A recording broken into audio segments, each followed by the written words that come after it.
Dr. Elizabeth Joseph. She'll be talking on silicone band belting on vertical recti in lateral rectus palsy. As you know, Dr. Elizabeth Joseph is the senior most strabismus surgeon in Kerala.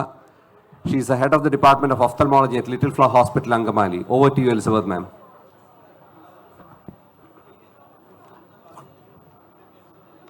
Good morning, everyone. What I did differently.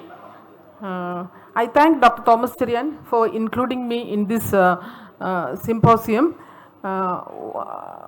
This is about silicone band belting of the vertical recti in lateral rectus palsy. This is a very new technique and very rarely done.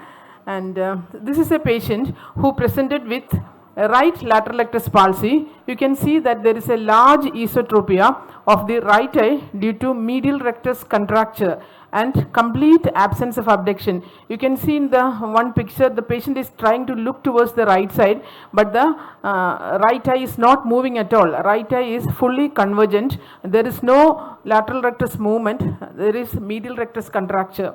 In such huge medial rectus contracture and huge esotropia, the current surgical options are large medial rectus recession with vertical rectus transposition to the lateral rectus, either full transposition or partial transposition, or Nishita's transposition. These two procedures have got limited success in large abduction deficit, and also a full vertical rectus transposition along with a medial rectus recession can produce anterior segment ischemia because it will affect the vascular supply of the anterior segment of the globe.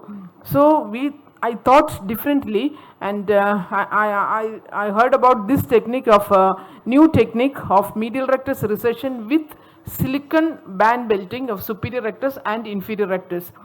The principle is to place a silicone band around the lateral halves of superior rectus and inferior rectus to change the force vector of the vertical recti. Yes, the silicone tube will act as a sling to maintain alignment in the primary position. I will show you the surgical video.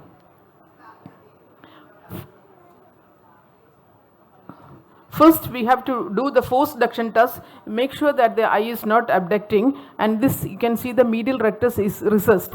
After recessing the medial rectus, by supratemporal and infratemporal incisions, we isolate the superior rectus. Now this is the superior rectus muscle visible, and I am trying to split the superior rectus muscle into medial and lateral halves. After splitting the superior rectus, I will put a silicone band through the lateral half of the superior rectus. You can see the silicone band, 240 silicone band which the retinal surgeons use. That is the same thing which we can use. And you put the silicone band and pull the lateral half of the superior rectus laterally. Now the sling is passed underneath the lateral rectus muscle and is passed through the lateral half of the inferior rectus.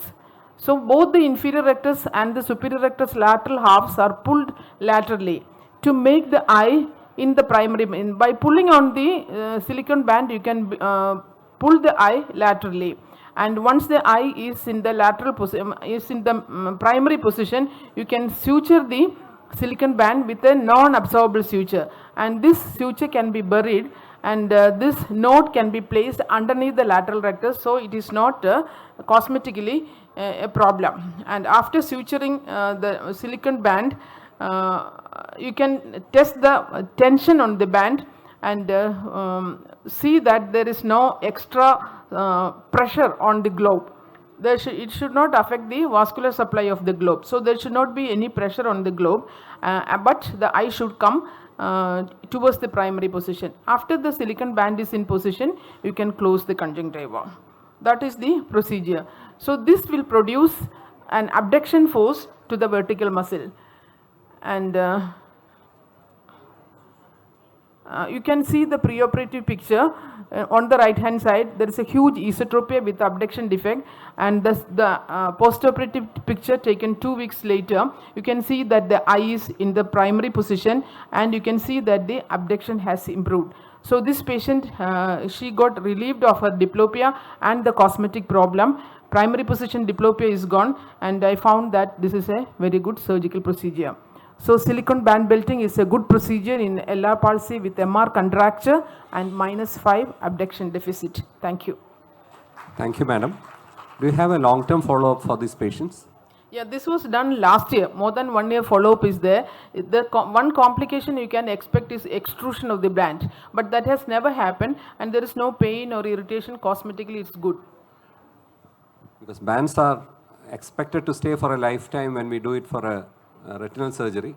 But the only difference is there you keep it snug to the sclera, while here you are attaching the muscles. That means it's more superficial. Yeah. The only risk is expulsion, but it has not happened. I can bury it under the lateral rectus muscle. Okay. I mean, did you anchor it to the sclera, madam? Yeah, I didn't. No, I didn't anchor it to the sclera. If you anchor it, then the muscle force may not act well. You are just putting it through the superior rectus and inferior rectus and passed it underneath the lateral rectus muscle. Because some of our old buckles, they can intrude through the muscle, cut through the muscle and then come migrate anteriorly. That depends on the tension on the silicon band. Yeah. The silicon band tension should be adequate, should be correct. Like in our belt buckle we put around for RD, we can, if it is anchored, probably the muscle transmission force will be different then. That depends on on the tightness. And what suture did you use, ma'am? Non-absorbable suture, 50. Any questions from the floor? Thank you, madam. Thank you. Thank you very much.